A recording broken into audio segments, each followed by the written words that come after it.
جائے۔ البتہ اس کے اندر چند ایک چیزیں ہیں جن کو شریعت نے جائز قرار نہیں دیا، اور ان میں سر فہرست سب سے پہلی چیز ہے اپنے بالوں میں مصنوعی بال لگانا، وگ کا استعمال کرنا۔ جیسے بھی اللہ نے کسی بیٹی کو بال دیے ہیں وہ خوبصورت ہیں، ٹھیک ہیں، اللہ نے جو بھی بنایا ہے خوبصورت بنایا ہے۔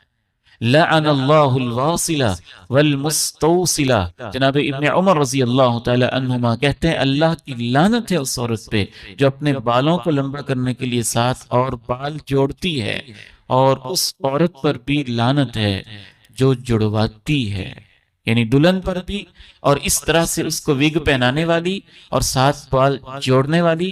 جتنے بھی مارکیٹ کے اندر انسانی قسم کے بال یا بالوں سے ملتی جلتی چیزیں میسر ہیں، ان کو دھوکہ دینے کے لیے بالوں کے ساتھ جوڑ کے اپنے بالوں کو لمبا شو کرنے کے لیے استعمال کرنے اور کرانے والی پر اللہ کی لعنت۔ اس کا مطلب ہے وہ کبیرہ گناہ ہے۔